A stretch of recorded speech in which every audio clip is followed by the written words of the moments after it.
Geneticist James Watson won the Nobel Prize for co-discovering the structure of DNA. But in 2007, he sparked outrage when he suggested that African blacks were genetically inferior to European whites. Echoing the arguments of scientific racists from the past, Watson claimed that black inferiority was due to evolution. There is no firm reason to anticipate that the intellectual capacities of peoples geographically separated in their evolution should prove to have evolved identically. James Watson. Watson was widely condemned for his comments, both inside and outside of the scientific community. It was an indication of how times have changed. But although scientific racism no longer receives support from mainstream science, many in the scientific community remain reluctant to honestly discuss the past. Sharon Weston Broome is mayor of Baton Rouge, Louisiana. In 2001, she was a member of the Louisiana House of Representatives when she proposed a resolution to encourage teaching students about the history of scientific racism. The resolution highlighted Darwin's views on race, as well as how his views had been exploited by other scientists, such as Ernst Haeckel, to promote racism. The resolution also encouraged teaching students more recent scientific findings supporting racial equality. I'm not asking you to take evolution out of the school. I am merely asking the legislature, the State Department of Education, the Board of Regents, and the state university systems that they be made aware that Darwin promoted the justification of racism in his definitive works on the origin of species by means of natural selection and the descent of man. I certainly understand that racism was in effect before Darwin. This has never been denied. Yet he was the originator of a scientific justification for racism, as well as giving wings to modern racism. Harvard University's Stephen Jay Gould wrote, quote, "Biological arguments for racism may have been common before 1859, but they increased by orders of magnitude following the acceptance of evolutionary theory." Broome's resolution provoked a firestorm, with supporters of Darwin's theory accusing her of trying to unfairly malign Charles Darwin. This resolution is not only a product of creationists, but also Christian supremacists. And Christian supremacism is a hate-based ideology, and you can't combat hatred with hatred. I never, ever have emulated any type of hate towards anyone. The resolution only passed after all references to Darwin and Haeckel were deleted. It was as if scientific racism had never happened. But Louisiana isn't the only state where the past misuse of science has been censored. In 2007, the Kansas State Board of Education rewrote a statewide curriculum standard about the history of science. The standard originally called for students to understand both the positive and negative aspects of science on society, including how science can be abused. As examples of the abuse of science, the original standard cited the eugenics movement, scientific racism, and the infamous Tuskegee syphilis experiment, where government researchers left poor black men untreated for syphilis in order to observe the progression of the disease.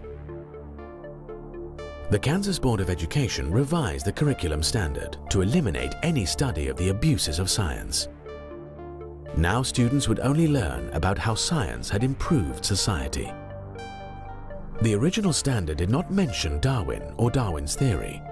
That did not stop proponents of rewriting the standard from claiming they were defending the teaching of evolution. But public officials aren't the only ones who have tried to cover up the history of scientific racism. Some of the institutions most involved in promoting scientific racism in the past are still suppressing their own history. The American Museum of Natural History remains one of the world's leading science museums, but to this day, it has never apologized for the role it played in promoting the international eugenics movement. It has also tried to downplay the role of scientists in promoting scientific racism. In 2005, the museum mounted a major new exhibition on the life and legacy of Charles Darwin. The exhibition is still available today as a traveling exhibit. The exhibit contains a section on social Darwinism that fails to acknowledge any involvement by the scientific community in either eugenics or scientific racism. Even more glaringly, the exhibit also fails to disclose the museum's own role in promoting social Darwinist policies like eugenics.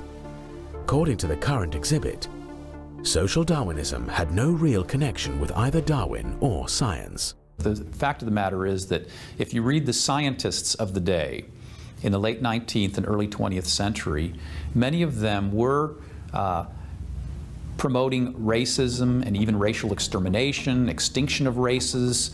They were promoting the gaining of living space. They were promoting competition, the things that we know of as social Darwinism. These were things being promoted by Charles Darwin himself to some degree, many other leading biologists, Ernst Haeckel in Germany, and many others.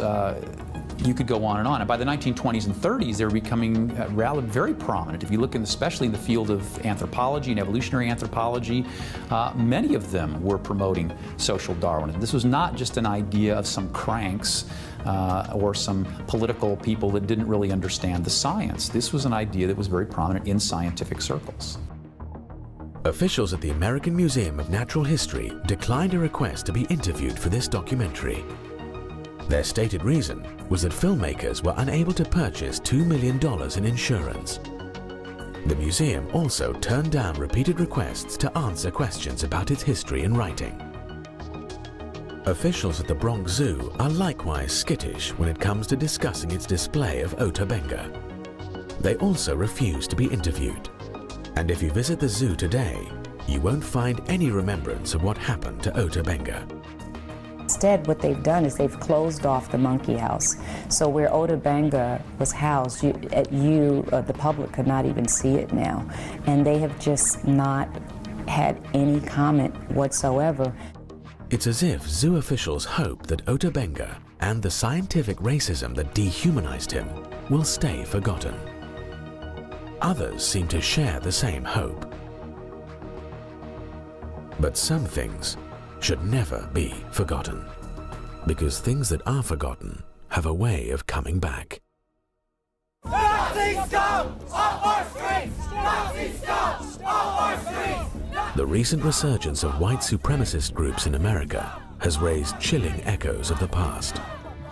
Evolutionary arguments for racism that were rejected by the scientific community are now being resurrected by modern racists.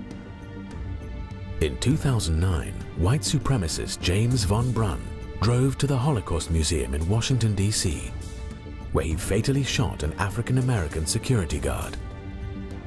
Von Brunn had published a manifesto arguing that crossbreeding whites with species lower on the evolutionary scale diminishes the white gene pool while increasing the number of mongrels.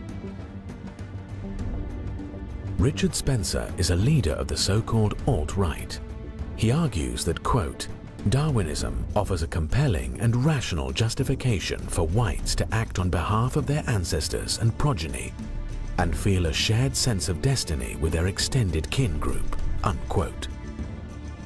In a 2017 study, more than 400 self-identified members of the alt-right revealed that they view blacks, Mexicans, and other racial and ethnic groups as less evolved and closer to humans' ape-like ancestors than whites.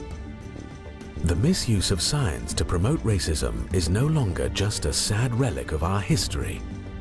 It's also an uncomfortable part of our present. One reason we should remember the sins of the past is to help us avoid making the same mistakes again. We need to learn from the past, not cover it up.